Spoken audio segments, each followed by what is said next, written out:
하나님의 말씀 사도행전 2장 말씀입니다. 사도행전 2장 38절에서 39절 두 구절의 말씀입니다. 한 절씩 교독하여서 읽겠습니다.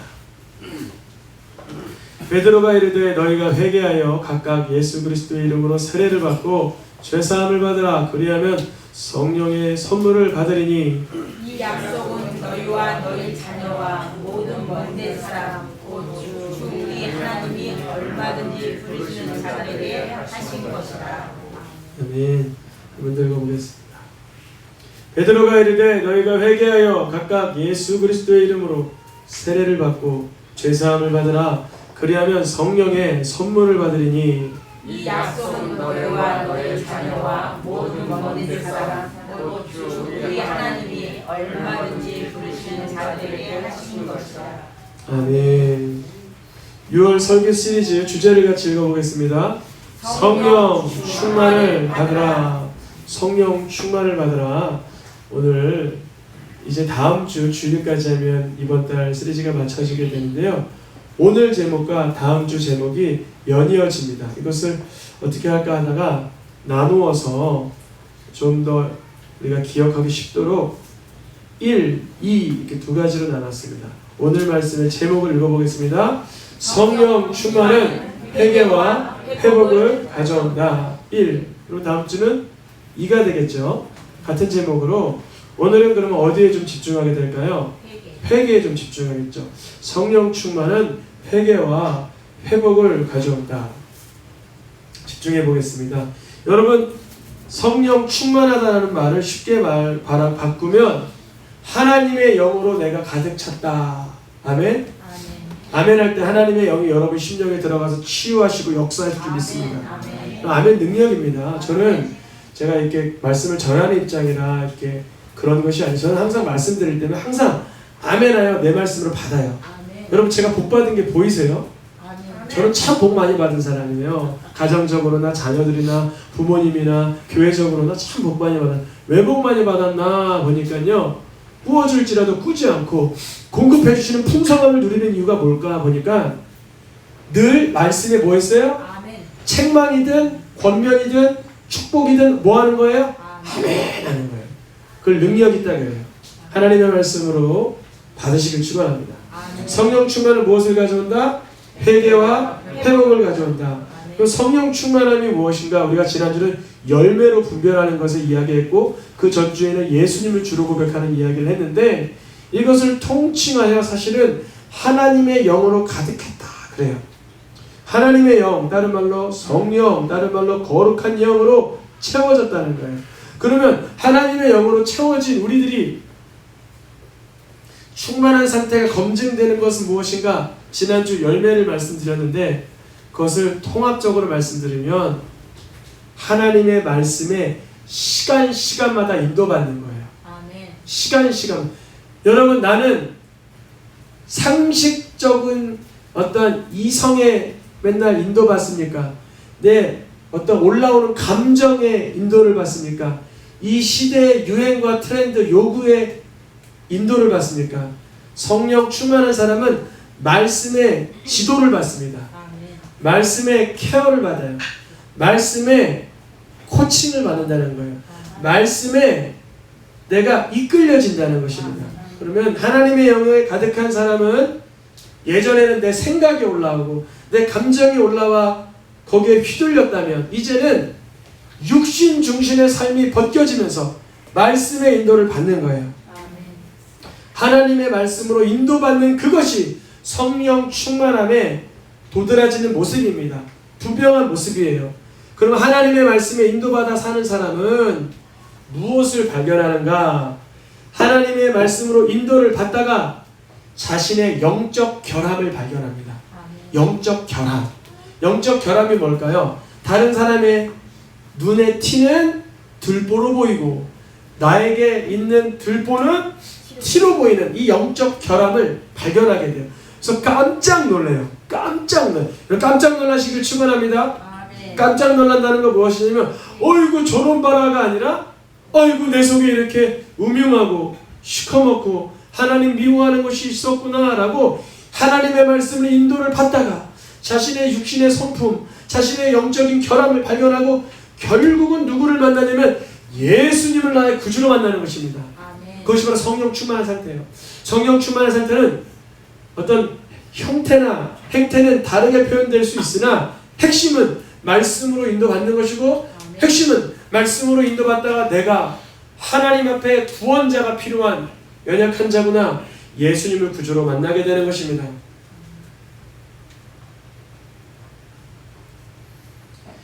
여러분 그 하나님의 말씀으로 인도받다가 넘어지고 실수하면 구약에는 뭐 했죠? 짐승의 피를 흘리는 제사를 드렸죠. 그게 내 죄를 대신한다 그랬잖아요. 근데 그것은 히브리서 말씀에요. 영원토록 우리에게 약속된 의를 주지 못한다 그래요. 그러면 어떻게 해야 될까요? 그것은 다 우리를 위하여 죄 없이 죽으실 예수님의 예표였던 거예요. 성령 충만함의 최종점은 뭐냐? 누가 성령이 제일 충만하냐? 이것을 만약에 그 권투글러브 끼고 라운드 딱 올라가서 대결을 한다면 누가 가장 성령 충만한 사람인가? 결국은 나를 위해서 자기 몸을 버리사 자기 피를 흘리시고 죽으신 예수님을 바라보게 되는 상태, 그것을 성령 충만의 최종점이라고 그래요. 최종점. 성령 충만의 최종점은 방언이냐 치유냐 예언이냐 뭐냐가 아니라 최고점은 예수님을 그리스도로 바라보는 그 상태, 예수님을 나의 구주로 바라보게 되는 그 상태를 성령 충만의 최종점으로 봅니다. 여러분 성령 충만의 사건이 나타나니까 사람들이 방언을 하고 마치 취한 것처럼 흐느적거리는 모습이 나왔어요. 사람들이 뭐라 그러냐면 노란 글씨 읽어볼까요? 방언으로 듣게 되는 것이 어찌미냐? 이 어찌된 일이냐? 그들은 세술에 취하였다.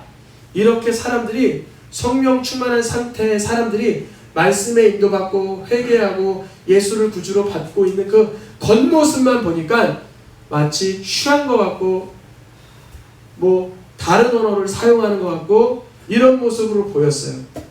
그런데 이 모습을 보면서 베드로가 뭐라고 이 상황을 해석을 오해하는 사람들에게 해석을 해주냐면 베드로가 말하기를 너희 생각처럼 이 사람들은 지금 뭐 한 게 아니다? 취한 게 아니다. 우리 밤에 이렇게 철야 기도나 8시 기도 오면 기도 뜨겁게 하면 이렇게 해요 안 해요? 하죠. 그럼 거칠어 보면 저기서 저 창문을 통해서 우리가 뭐 하고 있나 보면 뭐 하는 것 같아 지금? 취한 것 같아요. 그러니까 지금 베드로가 뭐라고 얘기해 주냐면 이건 취한 게 아니라 아주 지극히 정상적인 상태다. 이러한 현상은 언제부터 예고된 것인가? 선지자 요엘을 통하여 예언을 해놓은 상태다 그래요. 800년 전에 예수님 당시로부터 800년 전에 요엘이라는 선지자가 이미 그날이 오면 사람들이 하나님의 영을 받아 방언하고 예언하고 통변하고 환상을 본다고 예언했다. 그 현상이다. 알려주는 것입니다. 그러니까 성령 충만의 사건은 우연히 일어나는 것이 아니라 말씀을 이루시려고 약속된 것이 성취되는 거예요. 여러분들이 만약에 성령 충만하여 받고자 하는 선물들이 있죠. 뭐 치유의 선물 받고 싶습니까? 방언의 선물 받고 싶습니까? 예언의 선물 받고 싶습니까? 그 모든 선물들은 약속된 것을 이루기 위해서 주시는 것이기 때문에 여러분이 말씀을 따르고자 하는 그 성령의 충만함의 갈망만 있으면 여러분에게 다양한 선물을 주십니다. 아멘. 어제도 어떤 분을 이렇게 만나서 안아드리고 치유기도를 해드렸어요. 치유기도. 근데 치유기도를 하는 순간 눈물이 왈칵 쏟아지면서 문제가 딱 발생을 하긴 했어요. 근데 문제가 발생한 뒤에 다시 또 이렇게 아름답게 그게 마무리가 됐어요. 무슨 말이냐면 성령의 역사 속에는 치유도 나타나고 문제도 나타나고 회복도 나타납니다. 아멘. 주님이 그 순간 끝까지 하나님을 신뢰하는가 예수님을 구주로 바라보는가를 보시는 거예요. 이미 마가복음에 예수님께서 승천하시기 전에 예언을 하셨는데 성령 충만한 상태로 복음을 전하다는 어떤 일이 일어납니까? 내 이름으로 귀신이 쫓아나가고 새 방언을 말하게 되고 뱀을 집어올리게 되고 독을 마셔도 해를 받지 아니하고 병든 사람에겐 손을 얹어주니까 치유가 나타나요. 아멘. 여러분 예수님의 이름으로 귀신이 떠나가길 축원합니다. 아멘.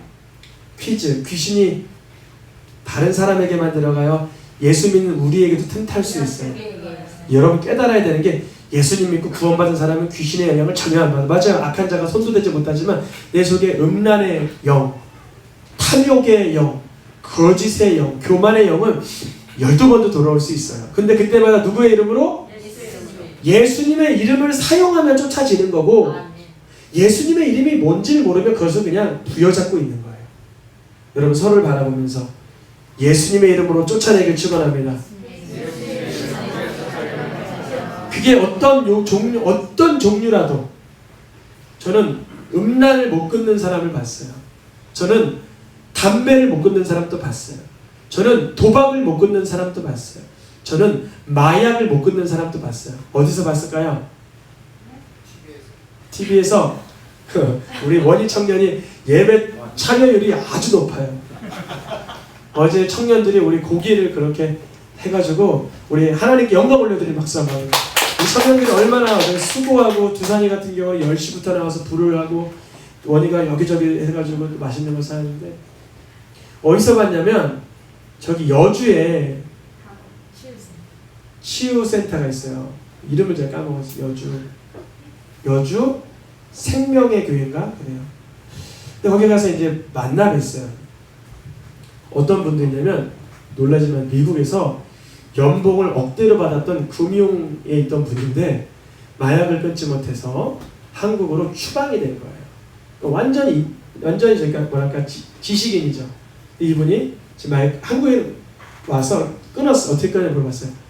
예수님을 인격적으로 만나면 끊어졌다는 거예요. 아멘. 여러분 어떠한 종류의 것도 누구를 만나면 예수님을 내 구주로 인격적으로 만나는 거예요. 그 예수님이 우리를 죄책감을 주고 정죄하실까요? 널 위해서 내가 피 흘림을 보여주시는 거예요. 그걸 어떤 상태? 성령 충만한 상태.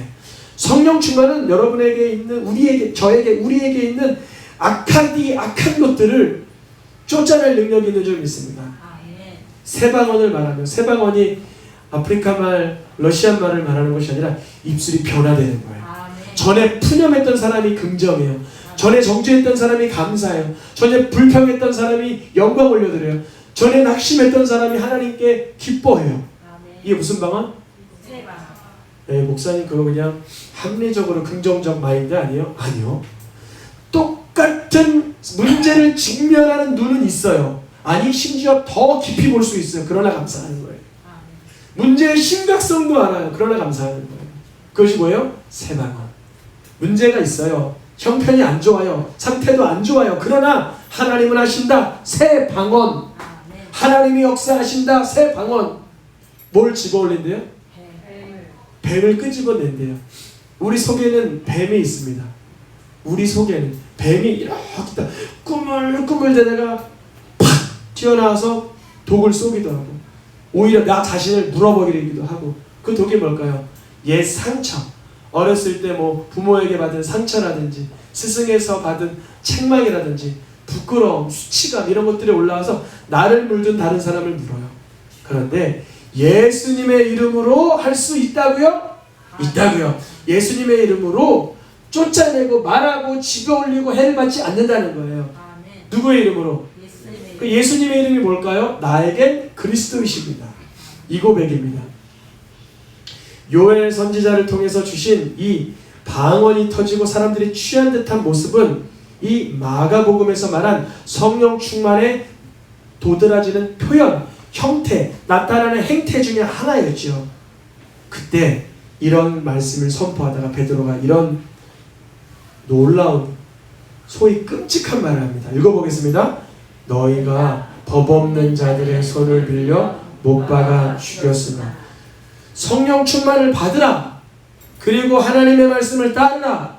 라고 말하다가 베드로가 지금 뭘 요청하는 거예요? 예수를 누가 죽였다고요? 법 없는 자들의 손을 빌려 누가 죽였어요? 너희가 죽였다는 거예요. 여러분 성령 충만함을 받은 사람들의 특징은 내가 예수 죽인 장본인임을 깨닫습니다.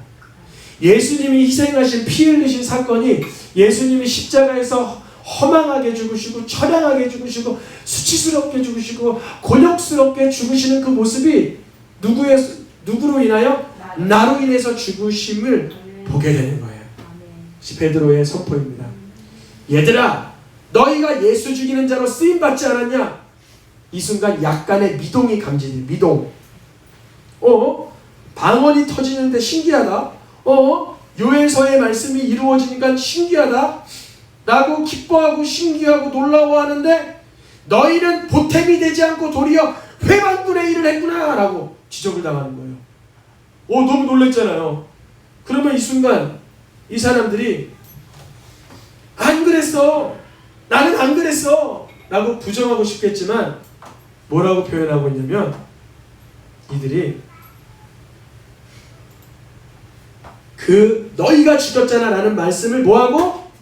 듣고 마음에 찔려 형제들아 우리가 어찌할꼬 하고 있다는 말이죠. 이거를 다시 쉽게 말하면 하나님의 말씀을 듣고 성령의 조명을 받아 무엇을 찾고 있어요? 구원을 찾고 있는 거예요. 구원. 근데 지난주는 똑같은 상황에서 스데반을 죽일 때 하나님의 말씀을 듣고 성령의 조명을 받아 구원을 찾았어요? 아니요. 노여워했어요. 마음에 우라통이 올라오는 거예요. 분노가 올라오는 거예요. 교만이 올라오는 거예요. 부정이 올라오는 거예요. 하면서 노여워했어요. 이것은 성령 충만함을 가는 걸림돌이 되어버리는 거예요. 그러나 오늘 말씀에 베드로가 너희가 예수 죽이는 장본인으로 쓰임받았다 라고 하니까 이들이 하나님의 말씀을 듣고 성령의 조명을 받아 그들에게 노여워하고 일을 가는 것이 아니라 구원을 찾게 되는 거예요. 성령 충만한 사람은요, 하나님의 말씀을 들을 때 늘 구원을 찾아요. 구원이 누굴까요? 예수 그리스도예요. 마음에 찔리는 순간 우리는 어디께로 달려가요? 예수 그리스도다. 예수님, 내가 오늘 말씀을 받다 보니까 내 속에 거짓이 드러났습니다. 말씀을 받다 보니까 내 속에 탐욕이 드러났습니다. 말씀을 받다 보니까 나의 안에 있는 하나님 미워하는 영역들이, 영적으로 허물어진 것들이, 영적으로 흐물어지고 잘못되고 견고하지 못한 것들이 말씀 앞에서 내가 발견하게 됐습니다. 예수님, 주님 앞에 내어드립니다. 아멘. 예수님이 거절하실까요? 이 정도 죄는 내가 못 봐줘. 이 정도 죄는 내가 치유해 줄 수가 없어. 이 정도 문제는 내가 해결할 수 없어. 그러실까요? 아니요. 주님을 의지하면 부끄럽지 아니하겠다 했습니다. 그럼 왜 사람들은 예수님을 의지하지 않고 노여워하거나 예수 그리스도의 구원을 못 누리는 사람들도 있을까요? 지난주 말씀에 예수님을 믿는 데 의지하는 게 아니라 뭘 의지하고 있어요 지금? 나의 행위. 그러니까 내 행위가 어때 보여야 되는 거예요? 늘 옳아 보여야 돼요. 의로워야 돼요. 내 행위가. 그러니까 예수를 의지할 필요가 없고 조명을 받으면 화가 나는 거예요. 왜냐하면 나를 뭐 했으니까 지금? 지적했으니까. 여러분, 성령 충만함은 회개를 가져오는데 회개를 가져오는 유일한 방법은 말씀의 조명을 받아 예수님을 찾아야 되는 거예요. 예수님을 찾지 않고 내 행위를 의지하고 내 행위를 의롭다라고 여김받고 싶다면 그 순간 구원자는 필요가 없게 되는 상황이 됩니다. 심지어 스데반은요, 잘못한 것이 없이 복음을 전하다가도 돌에 맞고 침뱉음 받고 거짓 고소당할 때 뭐 했을까요? 그 순간에도 상황을 보지 않고 하나님의 임재를 구하고 사람들의 거짓 고소를 보지 않고 예수 그리스도를 바라봤습니다. 이 모습으로 살아가는 거예요. 그것이 바로 성령 충만한 자의 회개로 빨리 달려가는 상태, 예수를 바라보는 것입니다. 오늘 말씀 38절, 39절 두 구절인데요. 이 성령 충만의 약속은 너희 유대인과 유대인의 자녀들에게만 주신 말씀이 아니라 파란 글씨 읽어보겠습니다. 모든 먼데 사람 곧 주 우리 하나님이 얼마든지 부르시는 자들에게 하신 것이라. 이 약속, 예수님을 바라봄으로 회개가 터지고, 예수님을 바라봄으로 회복이 터지고, 예수님을 바라보러 구원을 경험하는 이 약속은 그 당시 초대교회 성도님들에게만 주신 약속이 아니라 이스라엘로부터 멀리 떨어져 있는 9,000km 떨어져 있는 우리에게도 하신 약속인 줄 믿습니다. 아멘. 여러분, 우리 일상 속에서 예수님을 바라볼 때 회개가 나올 수 있어요. 우리를 동정하실 수 있는 대제사장 예수님이 우리를 동정하시고 긍휼히 여길 수 있기 때문에 회개가 빠르게 가능해집니다. 여러분, 성령 충만을 누리시길 축원합니다. 이 순간만 하나님의 말씀에 조명을 받아 혹여나 내 육이 받지 못한다면 예수님의 이름을 부르면서 내 속에 있는 악독한 것은 나가기를 기도하며 주님의 치유가 일어나고 회복이 일어나고 회개가 나타나기를 축원합니다. 우리 찬양하며 기도하겠습니다.